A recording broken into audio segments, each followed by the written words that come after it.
Merhabalar, kanalıma hoş geldiniz sevgili dostlar. Bu videoda hangi hırkayı örüyoruz görelim.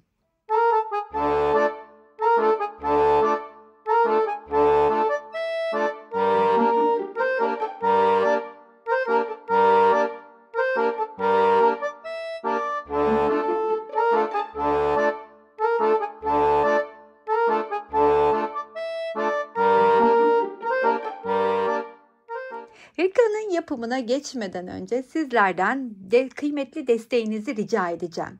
Hemen bu videonun altında gördüğünüz gibi beğen, like tuşuna tıklayarak videomu beğenip yorum yaparak bana çok kıymetli bir destek vermiş olursunuz. Hala abone değilseniz yanındaki abone ol tuşuna da dokunarak abone olursanız beni mutlu edersiniz.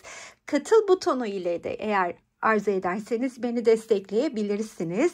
Ayrıca beni benzer videoların önüne çıkartabilmek ve daha çok kişiye ulaşabilmemi sağlayabilmek açısından hype'larsanız, yani YouTube'un bize sunmuş olduğu bir hype butonu var. Ona tıklayarak beni birçok videonun önüne çıkartabilir, daha çok hanımefendiye ulaşmamı sağlayabilirsiniz. Değerli destekleriniz için şimdiden çok ama çok teşekkür ediyorum. Bu hırkada büyük beden bir hırka örüyoruz. Bu hırka büyük beden ama üzerimde gördüğünüz gibi küçük beden salaş istiyorsa kullanabilir. Kapşonlu bir hırka örüyoruz. Yine 4 mevsim koton ipleri kullanıyorum. Kartopu Cotton Love, Alize Cotton Gold ve Yarnart cinsin 2 rengini kullanıyorum. 3 milim tığ ile. Renk kodlarıma gelecek olursak Alize Cotton Gold'un, yani motiflerimizde kullandığım renkler şu 3 renk.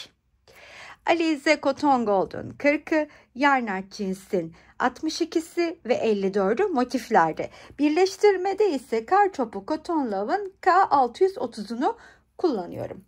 Toplamda 104 motifim mevcut.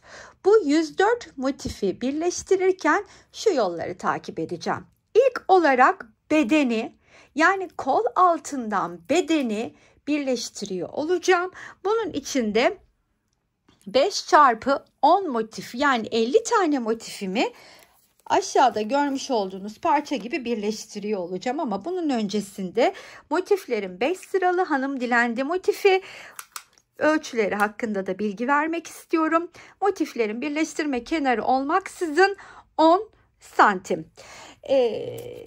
104 tane motifimizi ördükten sonra birleştirmeye geçeceğiz. Bu hanım dilendi motifimizin yapımını burada göstermeyeceğim. 104 motifin 52 tanesini düz renk, 52 tanesini şu şekilde renk geçişleri olarak 5 sıra halinde hazırlıyorum. 52-52. Daha sonra ise 5 çarpı 10'unu 50 tanesini bir bütün halinde birleştireceğim. Nasıl birleştirdiğimi önüme yatırıp göstereceğim ama defalarca motif birleştirme tekniğini gösterdiğim için sizlere burada birleştirme tekniğimi anlatmak istemiyorum videoyu uzatmak açısından. Hatta motifin yapımını da buraya bırakmıyorum. Ama videonun altına hem renk geçişli olarak hem de tek renk olarak bu motifi nasıl örebileceğinizin linkini bırakacağım. Aynı şekilde burada kullanmış olduğum birleştirme tekniğini de eminim birçoğunuz zaten biliyorsunuz. Onun da videosunu bu videonun link olarak altına bırakıyor olacağım. Oradan bakarak ya da kendi tekniğinizi kullanarak benim verdiğim yöntemi, yolu takip eder ama birleştirmede de isterseniz kendi tekniğinizi kullanabilirsiniz. Ben de şimdi aslında parçaları da birleştirirken size birleştirme tekniğinden de ipucu veriyor olacağım. 5 çarpı 10 halinde birleştirdiğim parçayı da şöyle size hemen göstermek istedim. Şimdi bu parça uzunlamasına böyle 10 tane, boyuna da 5 tane, 50 tane hemen önüme alıyorum. Ters yüzü bana bakarken şöyle katlıyorum. Formunu nasıl vermeye başladığımı göstermek istiyorum size. 2 tane motifi öne alırken yanda kalan bir tanesini kol altına gelecek şekilde tutuyorum. Aynı şekilde burada da aynı işlemi yapıyorum. 2 tane motifimi öne alırken 2 tanesini kol altına gelecek şekilde tutuyorum. Yani şu formu verdim. Bakın burası benim koldan alta kalan kısmım. Şimdi koldan alta kalan kısmımı bir de size eninin ölçüsünü vereceğim. Böyle yatırdığımda, bu parçam katlayıp yatırdığımda ölçü olarak 62 santim. Boyunu vermem gerekirse kol altından itibaren onu hatırlatmak isterim. Boyumuz ise 60 santim. Şimdi burada yapacağım işlem ilk olarak bu önle arkayı birbirine tutturup kol evimi oluşturmak. Ama ilk olarak şöyle parçayı önüme alıyorum. Çünkü şu arkadaki ensede yani kol evimi oluşturacak, kol altından üstte kalan parçayı yerine yerleştireceğim. Bunun için de hazırlamam gereken parçam benim şu 4x2 8 motifli oluşan parça. 8 motifli oluşan parçamı bu arka tarafa yerleştiriyor olacağım. Şuraya yerleştireyim. Aynı motifler denk gelmesin istedim. Gelse de çok önemli değil ama şöyle yerleştirirsem bakın farklı motifler denk geliyor olacak. Kol altında kalan motif burada, burada da burada. Arkadaki tam ortada kalan, yani 3 bir tarafta 3 bir tarafta motifim kaldı. Bunu buraya yerleştirmeye başlıyorum. İlk olarak burada köşedeki üçlüyü örmüştüm. En son bıraktığım bir kenarım ve bir uzun kenarım ve bir kısa kenarım açık kaldı. Uzun kenarımı birleştiriyorum. Şu orta kısma batarak hemen bu ilmeğimi içinden çıkartıyorum. Bu arada daha detaylı hırka yapım videolarım kanalda mevcut. Yeni başlayan arkadaşlarımın o videoları takip ederek örmelerini tavsiye ederim. Bu video fikir amaçlı ve biraz daha profesyonel arkadaşlarıma uygundur. Bir de zincir çektikten sonra bu köşeye geliyorum. Şimdi burada bile aslında hırka öğren arkadaşlarım hemen hangi tekniği kullandığımı anlayacak birleştirmede. Bakınız şimdi tığdan çıkıyorum. Karşısına denk gelen boşluktan ilmeğimi çıkartıp bir zincir çekiyorum. Yeniden buradaki boşluğa geliyorum. 3 tane ikili trabzanımı örüyorum. Tığdan çıkıyorum. Hemen bu karşısındaki boşluktan ilmeğimi çıkartıp bir zincir çekiyorum. Yine bir kere daha birlikte yapalım. Buraya 3 tane ördüm. Tığdan çıktım. Karşısındaki boşluktan çıkartıp bir zincir çekiyorum. Bakın bu şekilde başladım. Şu orta kısma kadar geleyim. Buradaki geçişi göstereyim size. Buradan başlayarak birleşerek geldim. Şimdi bu karşılıklı şu köşenin şu kısımların geçişini birlikte yapalım. Bu köşeye 3 tane ikili trabzanımı örüp bir zincir çekiyorum. Buradaki boşluğun içinden batıp ilmeğimi çıkartıp tığımdaki ilmekten de çıkartıyorum. Daha sonra tığdan çıkıp karşıda bu ikisinin birleştiği tam olarak orta noktadan ilmeğimi çıkartıyorum. Daha sonra bir zincir çekiyorum ve buraya gelip 3 tane daha ikili trabzanımı örüyorum. Yine tığdan çıkıp karşısındaki bu boşluktan ilmeğimi çıkartıyorum. Bir zincir çekip karşılıklı aynı mantıkla birleştirmeye devam ediyorum. Şu kısmı bir kez daha birlikte geçelim. Geldiğimde ilk olarak köşenin içine 3 tane ikili trabzanımı örüyorum. Daha sonra bir zincir çekip önce bu iki grubun arasındaki boşluktan ilmeğimi çıkartıp daha sonra tığımdaki ilmekten çıkartıp tığdan çıkıyorum. Karşıda yine ikisinin birleştiği orta noktaya batıp hemen ilmeğimi içinden çıkartıyorum. Sonra bir zincir çekip tığın üstüne ipimi alıyorum ve karşılıklı birleştirmeye aynı mantıkla devam edelim.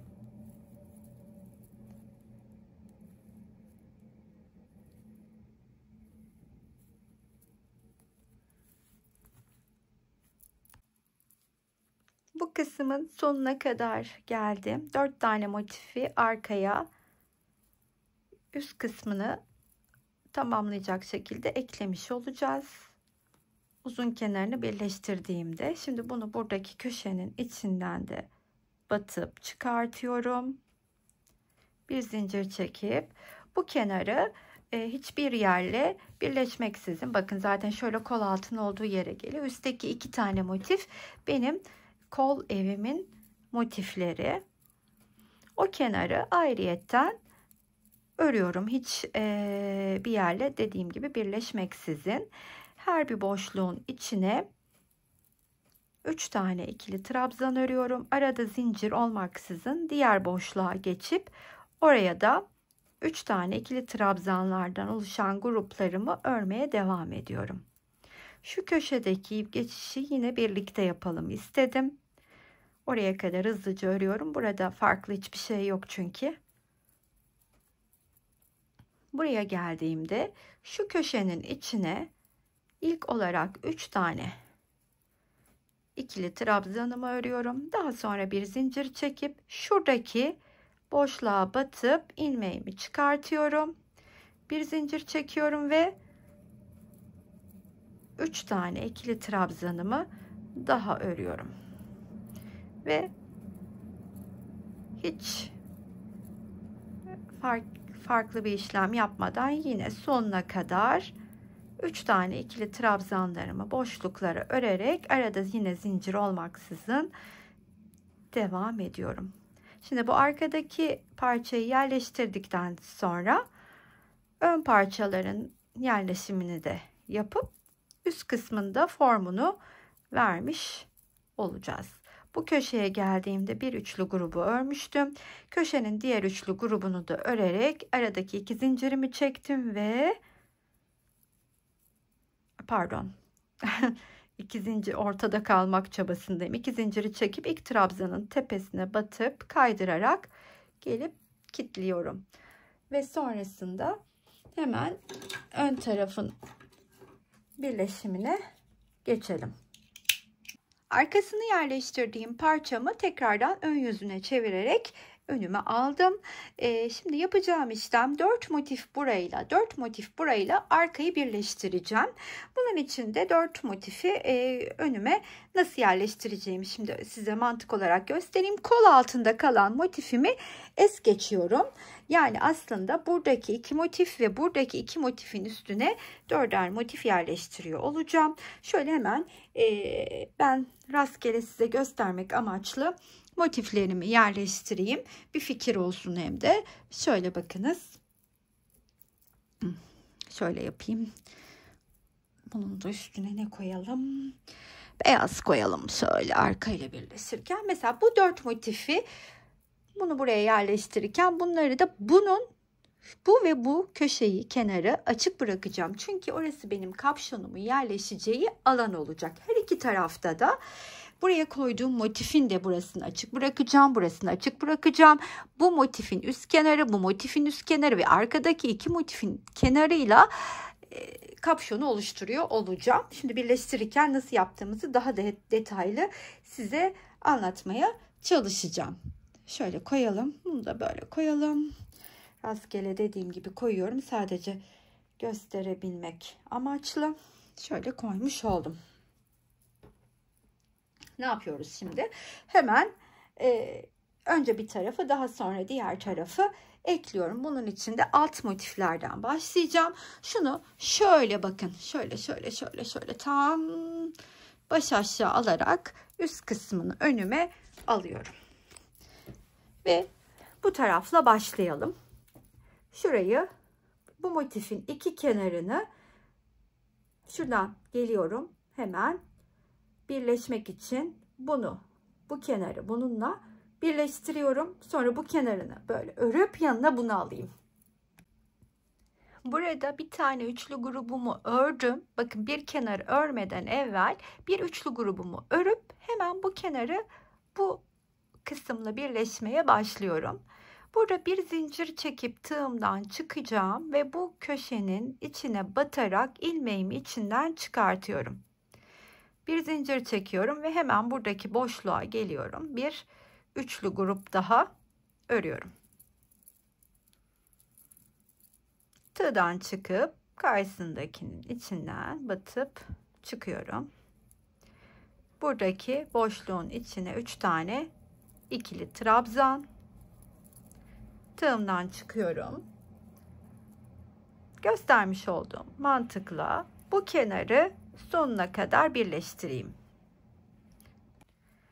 Burada kenarın sonuna kadar geldim. Hemen bu köşenin içine 3 tane ikili trabzanımı örüp bir de zincirimi çekiyorum. Şu köşedeki birleştirdik ortak noktaya buradan batıp ilmeğimi içinden çıkartıyorum. Daha sonra bir zincirimi çekiyorum. Bu kenarı da öreceğim. Önce köşenin içine 3 tane ikili trabzanımı örüp diğer bu köşeye kadar devam ediyorum. Buraya kadar geldim. Şimdi sırada bu motif var. Bu köşeye 3 tane ikili trabzan örüp bir zincir çekmiştim. Bu motifi de buraya eklemeye başlıyorum.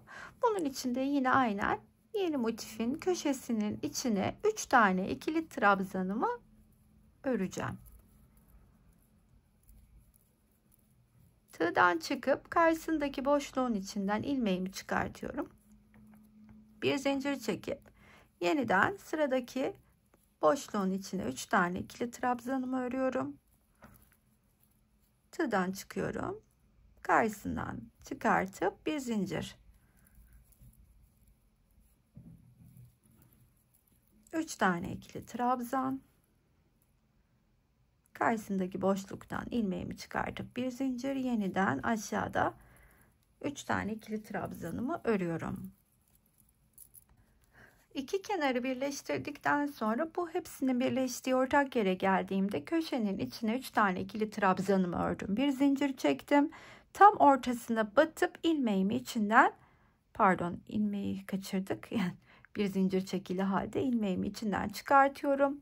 Bir de zincir çektim. Tekrardan bu köşenin içine 3 tane ikili trabzanımı örüyorum. Ve ne yapacağım şimdi? Artık birleşme mantığını anladık. Bu iki tane kenarı birleştireceğim. Sonra burada yukarıya gelip bu kenarı böyle buraya kadar örmeye devam edeceğim. Yani bu birleşiyor. Bu kenar ve bu iki motifin üst kenarı buraya kadar örülecek. Bu iki tane motifi buraya yerleştirdikten sonra bu sözünü ettiğim yere kadar geldim. Şimdi üstteki iki motifi örerken de arkayla da aynı zamanda birleşiyor olacağız. Şimdi bunun için yeniden biraz evir çevir yapıyorum ama şöyle önüme doğru bu kısmını şöyle biraz önüme doğru çevireceğim. Şimdi buradayım ve sıradaki motifimi alıyorum hemen. Bunu bunun üstüne eklemeye başlıyorum. Normalde bunu böyle, bunu bu kenarına ekleyip bunu da ekledikten sonra hemen yanındaki motifi de alıyoruz. Onu da yanına ekleyip üstü ikisini de birleştiriyoruz. Ama burada sadece bu motifi üst kenarla birleştiriyor olacağız. Hemen bunu buraya ekliyorum. Bu motiflerin ön yüzü bana bakarken yeni motifimin köşesine 3 tane ikili trabzanımı ördükten sonra artık bunlar sırt sırta veriyor gibi düşünün. Çünkü ilmeğimi oradan içinden, bakın buradan alıp ilmeğimi içinden çıkartacağım. Bir zincirimi çekip artık bunlar sırt sırta. Bu köşede 3 tane ikili trabzanımı örüyorum. Birleştiğim motifin boşluğundan ilmeğimi çıkartıyorum. Buraya kadar ilerleyeyim. Köşesine geldiğimde 3 tane ikili trabzanımı örüp bir zincir çekiyorum. Buradaki iki motifin birleştiği noktaya batıp bu kenarı örüyorum. Bu kenarın üst kısmına kadar geldiğimde ise diğer motifimi alacağım. 3 tane oldu. Bakın şimdi hemen mantığını göstereyim. Bunu buraya ekledim. Diğer motifimi de alıp buraya ekleyeceğim. Bu üçünü yerleştirdim. Şimdi son motifte sıra. Onu da buradaki yuvaya bu şekilde yerleştirip bu kenarla birleşecek. Bu kenarla. Burası açık kalacak. Çünkü burası bizim kol evimiz. Bu motifin üstü birleşecek. Bununkisi de kapşon motifleri için açık kalacak. Şimdi çok dikkat eden takipçilerim benimle ören hanımefendiler fark etmişlerdir. Motiflerin rengi ve yeri değişti. Bütünde hoşuma gitmediği için söküp yeniden renk sıralaması yaptım. Onu da belirtmek isterim. Şimdi hemen bunu buraya yerleştiriyorum.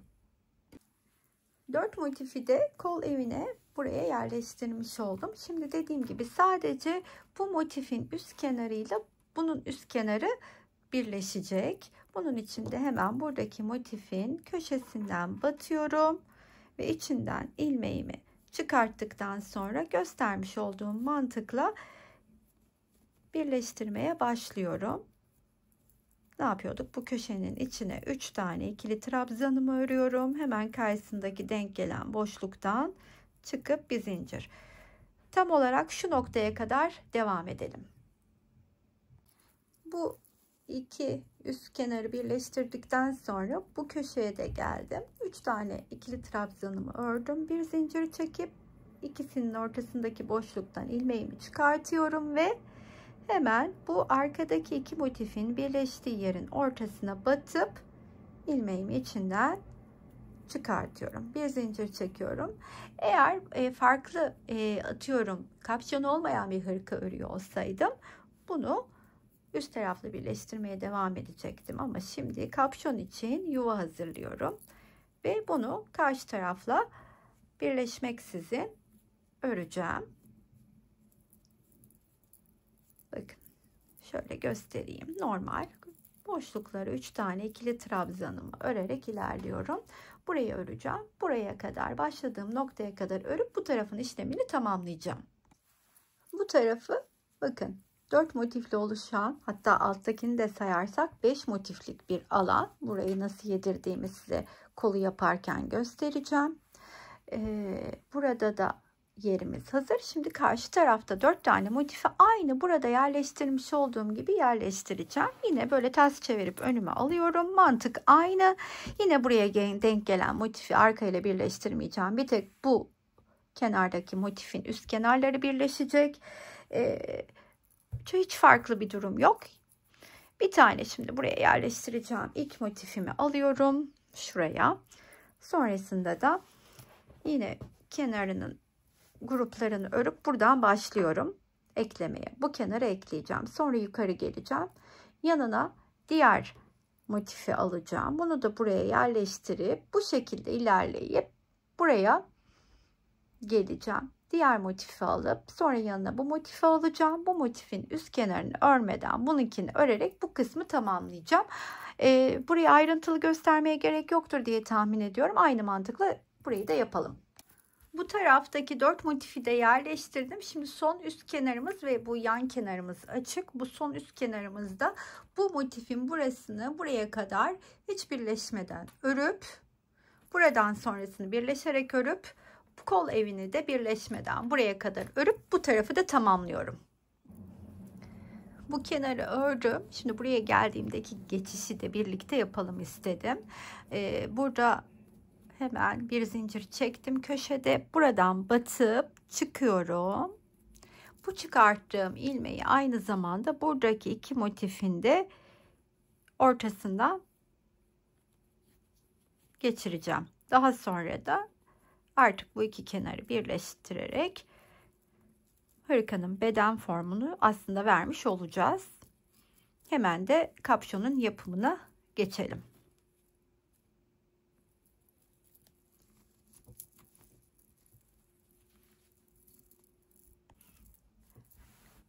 Kol evi ve kapşon evimiz hazır. Şimdi kapşon evimize birleştirmiş olduğum 4x3 motifli 12 parçadan oluşan, bakınız bu parçayı yerleştireceğim.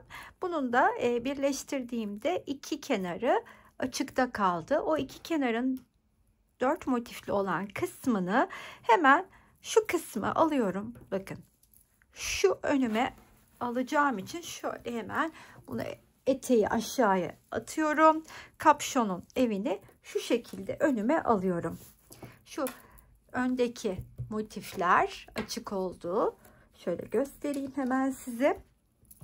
Ve kapşon parçam. Onun da şu köşesinden bunu bununla eklemeye başlayacağım. Daha sonra bunu bununla, bunu bununla, bunu da bu ortaya, bunu da bununla birleştirerek, yani formunu bu şekilde vereceğim. Nasıl başlıyorum? Bu 4 motif, bu 4 motife tam olarak denk geliyor. Burada köşedeyim. Köşenin hemen içine batıyorum. Burada bir zincir çekmiştim. Şu hemen öndeki köşeden batıp ilmeğimi çıkarttıktan sonra göstermiş olduğum mantık ile karşılıklı kenarları birleştirmeye başlayalım. Tığdan çıkıp hemen karşısındaki denk gelen boşluktan geçiriyoruz. Bu noktaya kadar da birleşmeye devam ediyoruz.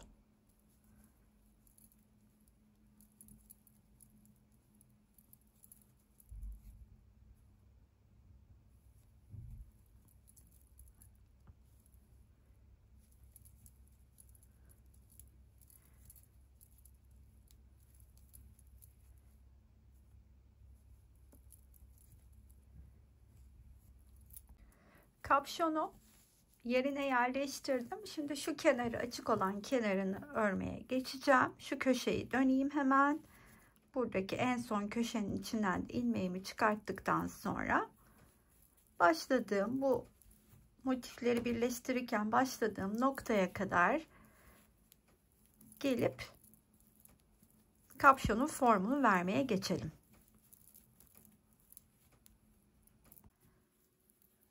İlk üçlü grubun olduğu yere kadar geldim. Şimdi buraya geldiğimde bakın, ilk olarak hemen döndürüp üst kısmı, kapşon kısmını böyle göstermek istiyorum. Kapşonu evine yerleştirdiğimde nasıl duruyor o parça, şimdi hemen göstereceğim. Şuradan gördüğünüz gibi omuzdaki gelen motiflerden birleştirdik yukarıya doğru. 3 sıra halinde yan yana 4 tane motifim bu şekilde açık duruyor. Ben de tam olarak buradayım. Şimdi burada ortada kalmak istediğim için şöyle yapıyorum. Hemen bir zincir çekip tığımın üstüne ip alıyorum. İlk trabzanın tepesinden ilmeğimi çıkartıyorum. Ve 3 tane tığdaki ilmeği birlikte örüp buraya geldim. Bulunduğum noktanın içine 3 tane trabzan öreceğim. Yani şöyle bakınız. İlk olarak yükseliyorum fake trabzanla. Yanına 2 tane daha ikili trabzanımı örüyorum. Daha sonra şöyle dursun. Hemen boşluğa geliyorum. 3 tane ikili trabzanımı örüyorum.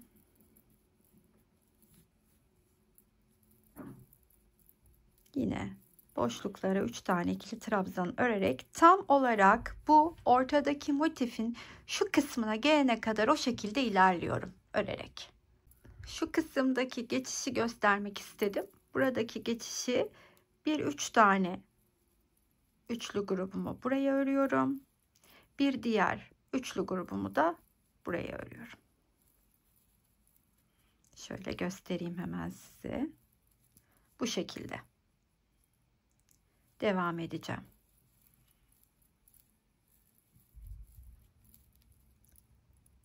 Burada tam ortaya geldiğimde ise bir tane üçlüyü bu köşeye yapıyorum. Daha sonra diğer üçlüyü bu köşeye yapıp artık bunu ikiye katlanmış bir parça gibi düşünüp aynı zamanda da şöyle, yani ikiye katlamış kapşon üst tarafını birleştireceğim için şu formda düşünüyorum ve hemen bunu bakın, buraya bir üçlü ördüm, buraya da bir üçlü ördüm, katladım. Tam karşısına denk gelen bu boşluğun içinden çıkarttıktan sonra artık karşılıklı birleşerek bu parçamı örmeye devam ediyorum. Çıktım bakın.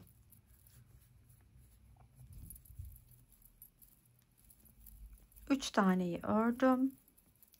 Tığdan çıktım hemen. Buraya yine 3 taneyi ördüm. Çıktım. Şuraya kadar aynen devam.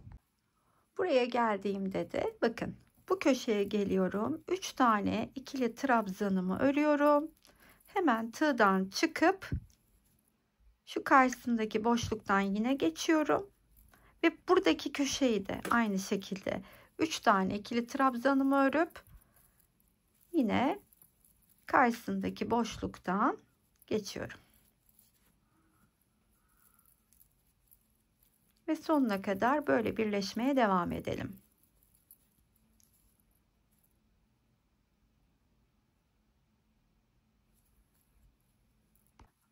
Burada sona geldiğimde şu köşenin içine 3 tane ikili trabzanımı örüyorum. Ve hemen burada ilk yapmış olduğum trabzanın tepesini bulup batıp şu şekilde içinden çıkartıyorum. Ve artık etrafını örmeye bu noktada başlayacağım ama bakın kapşonun da formunu vermiş oldum. Etrafını örmeye burada başlarken hemen ilk olarak bulunduğum noktanın içine bir zincir çekip fake trabzanımı örüyorum. Aynı boşluğun içine 2 tane daha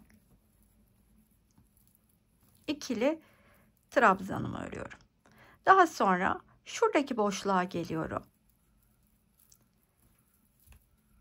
3 tane ikili trabzan, her boşluğumun içine 3 tane ikili trabzanımı öreceğim.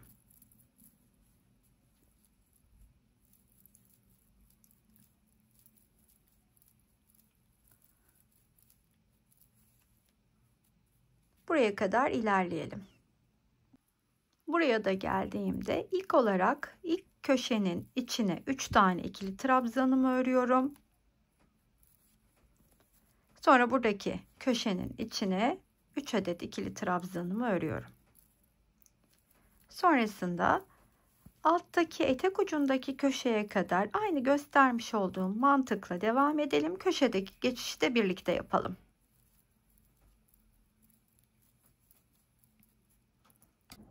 Köşeye geldiğimde ise hemen ilk önce 3 tane ikili trabzanımızı örüyoruz. 2 zincir çekiyoruz.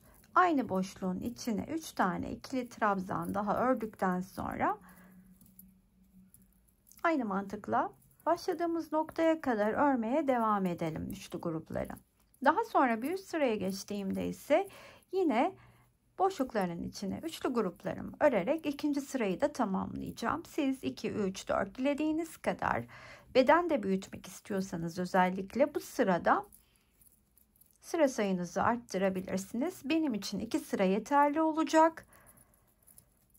Son sırada da bir bitiş yapacağız. Birlikte bir üst sıraya da çıkmayı göstereyim. Başladığım noktaya kadar ilerleyip. İlk sırayı tamamladım. Başladığım noktaya kapşonun tepesindeki tam olarak ortadaki yere geldim. Şimdi burada nasıl bir üst sıraya çıkıyorum onu göstermek istedim. Şu ilk görmüş olduğumuz trabzanın tepesine batıp içinden ilmek çıkartıyorum. Ve 2 ilmeği birlikte örüp ortaya geldim. Şurada yükselip şu ilmeği tığımın üstünde döndürüyorum.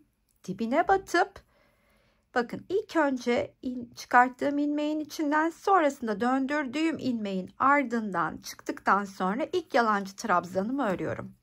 Daha sonra onun yanına 2 tane daha ikili trabzanımı örüp artık bu sırada her boşluğun içine bir adet ikili trabzanlarla üçlü gruplarımı örerek bu sırayı tamamlayacağım. Benim için bu sıra son sıra olacak bu gruplarla. Bir sıraya geçtiğimizde ise bitiş sıramızı göstereceğim. Sizler dediğim gibi istediğiniz kadar geniş örebilirsiniz. İkinci sırayı da tamamladıktan sonra artık bir sıraya çıktığımda sık iğne ile tamamlayacağım. Burası bizim son sıramız olacak. Buradaki ilk örmüş olduğum trabzanın tepesine kaydırarak geliyorum. Daha sonra aynı bulunduğum trabzanın tepesine batıp ilmeğimi çıkartıp sık iğnelerimi örmeye başlıyorum. Her bir trabzanın tepesine sık iğnemi örüyorum Köşeye geldiğimde nasıl bir geçiş yaptığımı göstereyim. Daha sonrasında başladığımız noktaya kadar örüp hırkamızın etrafını tamamlamış olacağız. Köşeye geldiğimde ise 3 tane sık iğneyi köşeye örüyorum. Daha sonra trabzanlarımın tepesine sık iğnelerimi örmeye başlıyorum ta ki başladığım noktaya kadar. Hırkamın etrafını 2 sıra geçtim, sonra da sık iğne ile tamamladım. Daha sonra kol evine bakın, şöyle görünen bir kol evim var. Bu kol evine bu motifleri nasıl yerleştirdim? Şimdi şurada ve arkasında aynı şekilde pay vardı. Bu altta kalan bir motifimi bir yarısını önden yarısını arkadan olmak üzere motiflere yedirdim. Şimdi bu tarafı yaparken birlikte göreceğiz. Kol ağzını da ise yine böyle bol ve salaş durulması istendiği için aynı hırkanın etrafı gibi 2 sıra üçlü gruplarımı örüp sık iğne ile tamamladım. Bakın şimdi burası benim kol evim. Kol parçamı alıyorum. Kol parçamı birleştirirken nasıl bir göstereceğim hemen şimdi size. Nereye kadar birleştirdiğim, nereye kadar ördüğümü. Şimdi bakın. Tam ortasına kadar ördüm. Burası tam ortası. Benim şu kısım, görmüş olduğunuz şu kısım, şu yarımı yedireceğim yer. Aynı şekilde şöyle düşünün bakın. Şöyle katladığımda bu benim kol parçam. Şu yarısını şunun şöyle düşünün. Yarısını arkadan şuraya, bunun yarısını da buraya yedireceğim. Sonra da bu motifleri de kol evine yerleştireceğim. Hemen birlikte başlayalım, nasıl yaptığımı görelim. Şu en son geldiğim yerde bıraktığım yer tam olarak şu nokta oluyor. Buradan itibaren birleşmeye başlayacağız. Şu parçayı önüme tam birleştireceğim pozisyonda alıyorum. Bakın. Şimdi bunu bu şekilde önüme alıyorum. Yaklaştıralım. Hemen göstereyim daha biçimli olarak. 2 motiflik, burada 2 motiflik, burada 4 motiflik yerim var. Şunu şuraya, bunu da tam ortasını buluyorum. Neresi oluyor? Tam ortası. Şöyle açtığımda bakınız. 1 2 burada bırakıyorum. 1 2 burada, yani tam ortam burası olmuş oluyor. O zaman bu ilmeğimi şöyle tam ortadan çıkartıyorum.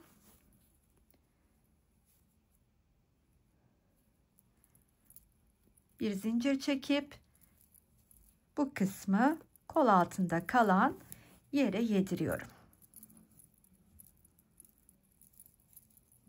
3 tığdan çıkıyorum. Hemen karşısındaki boşluktan birleştirmeye devam ediyorum. Aynı göstermiş olduğum mantıkla. Bakın şimdi 3 de burada ördüm. Yine çıktım. Ve köşeye geldiğimde ise buraya oturtacağız bunu. Bunun için de hemen köşenin içine ilk olarak 3 tane ikili trabzanımı örüyorum. Köşede olduğundan ötürü bir de zincir çekip şu hepsinin kesiştiği noktadan ilmeğimi çıkartıyorum. Bir zincir çekiyorum. Köşeye gelip diğer üçlü grubumu örüyorum. Daha sonra tığdan çıktım. Bu 2 tane motifi önden birbirine birleştiriyor olacağım. Bu kısımda hemen battım ve aradan ilmeğimi çıkartıyorum.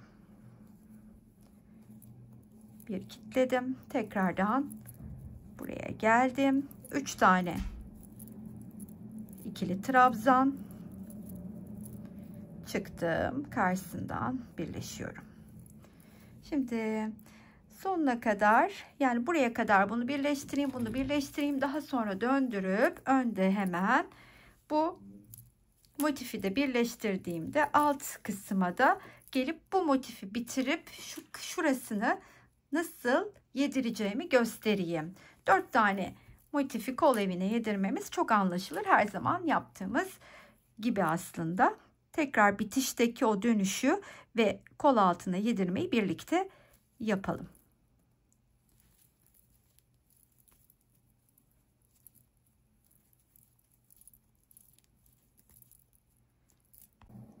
Dördüncü motifin de köşesine geldim. Şimdi onu da ekledikten sonra son motifin yarısını kol altına, yarısını da kol motifine nasıl yedirdiğimi burada da göstermek istedim size. İlk olarak hemen kol altına yerleşiyorum. Şimdi buraya 3 tane köşenin diğer grubunu örüyorum. Bakın şimdi. Bu benim kolum devam ediyor. Yarısını arkada yedirmiştim. Şimdi bunun yarısını da buradaki parçaya yediriyorum. Hemen arkadan ilmeğimi çıkartıyorum. Köşeye gelip 3 tane ikili trabzan çıkıyorum. Tekrardan 3 tane ikili trabzan. Şimdi buraya geldiğimde ise tam olarak şu geçiş yerinin ortasına batıp ilmeğimi çıkartıyorum ve artık bu yarısını da kol parçasına birleştiriyor olacağım. Kol ağzına kadar da aynı mantıkla birleştirmeye devam edeceğim. Şimdi şurayı da hemen ekleyip size göstermek istiyorum kol altına gelen kısmı. Şunu da birleştirelim. Şöyle arkadan alayım. Bakınız şimdi.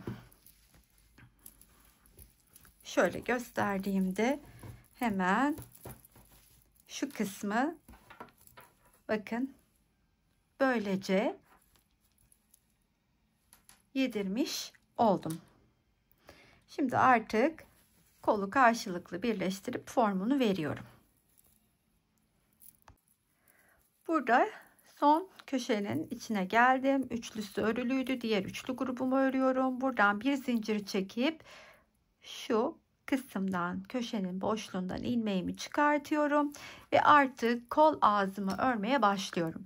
Bakın burada kol ağzı bol olsun istemeyenler lastik örerek toplayabilirler. Öyle videolarım da var. Bulabilirsiniz. Şimdi ben burada hemen bol öreceğim için şuradaki trabzanın tepesine batıp ilmeğimi çıkartıyorum. Birlikte örüp ortaya geliyorum. Daha sonra bulunduğum noktanın içine tam olarak 3 tane ikili trabzanımı öreceğim. Aynı hırkanın etrafında ördüğüm mantığın birebir aynısı. Boşlukların içine 3'er tane ikili trabzan, köşeye geldiğimde ise bir tane bir köşe boşluğuna, yani şurayı göstereyim. Bir buna örüyorum. Aynı mantıkla üste de çıkıyorum. Siz dilediğiniz uzunlukta örebilirsiniz. 2 sıra üçlü gruplar, bir sıra sık iğneyi ördükten sonra da tamamlıyorum.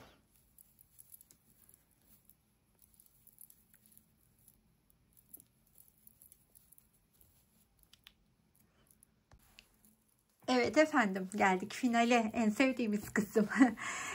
Öyle bir hırka ördük ki beraberce small bedenden, yani küçük bedenden çok büyük bedene kadar, yani X large bedene kadar hırkamız uyumlu ve güzel duracaktır, bunu söyleyeyim. Kollarını böyle açık ağızlı ve geniş yaptık özellikle, çünkü döküm döküm dursun istedik sahibesi. Sizler tabii ki üstünde revize yapabilir, kollarını oturtabilir, etrafına lastik de örebilirsiniz. Ben böyle istendiği için bu şekilde çalıştım. Umarım sizler için anlaşılır bir video olmuştur. Kullandığım ip miktarı zemin renginden 300 gram. Ara renklerin her bir tanesinden de 100'er gram kullandım. Toplamda işte 800-900 gram arası ağırlıkta oldu. Tabi her açtığım ipi sonuna kadar bitirmedim. Bunu da belirtmek isterim. Beğendiğiniz her zaman olduğu gibi sizlerden bir kalbinizi rica ediyorum. Buraya kadar izleyen herkese çok ama çok teşekkür ederim. Sıradaki videolarda görüşmek üzere. Hoşça kalın arkadaşlar.